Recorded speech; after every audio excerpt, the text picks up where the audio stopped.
মানিকগঞ্জে অনুষ্ঠিত হয়েছে ঐতিহ্যবাহী জেলা আইনজীবী সমিতির প্রীতি ফুটবল টুর্নামেন্ট। সরকারি দেবেন্দ্র কলেজ মাঠে জমজমাট এই খেলাটি উপভোগ করেন অসংখ্য দর্শক। অনুষ্ঠানে প্রধান অতিথির বক্তব্য রাখেন মানিকগঞ্জ বিজ্ঞ সিনিয়র জেলা ও দায়রা জজ লিয়াকত আলী মোল্লা ও উদ্বোধক হিসেবে বক্তব্য রাখেন জেলা প্রশাসক ডক্টর মনোয়ার হোসেন মোল্লা। বুধবার বিকেলে সরকারি দেবেন্দ্র কলেজ মাঠে অনুষ্ঠিত হয় জেলা আইনজীবী সমিতির প্রীতি ফুটবল টুর্নামেন্ট। খেলায় ১ নং আইনজীবী ভবন দল একটি গোল দিতে সক্ষম হয়, ফলে ২ নং আইনজীবী ভবন দলকে হারিয়ে জয় পায় ১ নং দল। মানিকগঞ্জ জেলা আইনজীবী সমিতির ১ নং ভবন ১ নম্বরে আছে। আমরা সবাইকে ধন্যবাদ।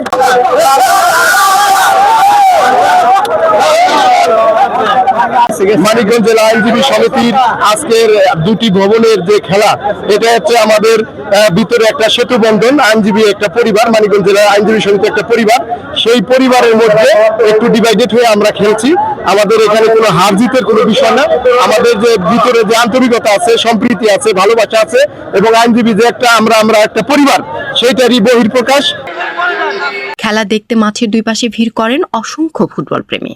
আইনজীবী সমিতির সাধারণ সম্পাদক অ্যাডভোকেট আজাদ হোসেন খানের সভাপতিত্বে এবং ক্রীড়া সম্পাদক আরিফ হোসেনের লিটনের সঞ্চালনায় অনুষ্ঠানে বিশেষ অতিথি হিসেবে উপস্থিত ছিলেন সরকারি দেবেন্দ্র কলেজের অধ্যক্ষ professor Mohammad Shahiduzzaman, chief judicial magistrate আদালতের বিচারক মোহাম্মদ মঞ্জুর হোসেন, জেলা আইনজীবী সমিতির সাবেক সভাপতি অ্যাডভোকেট জামিল রশিদ খান, প্রেস ক্লাবের সভাপতি জাহাঙ্গীর আলম বিশ্বাস সহ অন্যান্য কর্মকর্তা ও আইনজীবীগণ। খেলা শেষে বিজয়ীদের হাতে পুরস্কার তুলে দেন প্রধান অতিথি মানিকগঞ্জ বিজ্ঞ সিনিয়র জেলা ও দায়রা জজ মোহাম্মদ লিয়াকত আলী মোল্লা।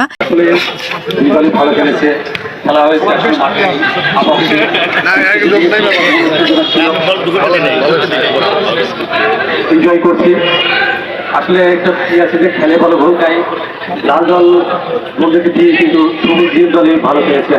বাংলাদেশের ফুটবলটা আস্তে আস্তে ঝিয়ে গেছে, আগের মধ্যে সেরকম বড় নাই। এখন সবাই ক্রিকেট ঝুঁকে গেছে।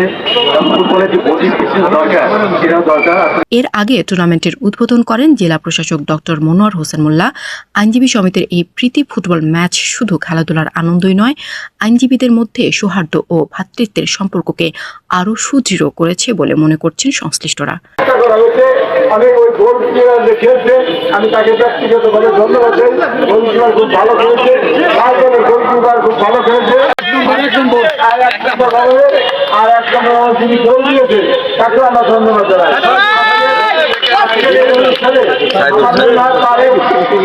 খেলার মধ্যে অত্যন্ত চারজনকভাবে এবং দর্শক এবং বিচারক মন্ডলী সবাই ব্যাপক উপস্থিতির মাধ্যমে এই খেলা অনুষ্ঠিত। এই খেলাটা ইতিহাস হিসেবে থাকলো। মানিকগঞ্জে জেলা আইনজীবী সমিতির প্রীতি ফুটবল টুর্নামেন্টের এই প্রাণবন্ত আয়োজন আইনজীবী সমাজের পাশাপাশি স্থানীয় ক্রীড়াপ্রেমীদের কাছেও এক উৎসবের আবহ সৃষ্টি করেছে। ডেস্ক আমার নিউজ।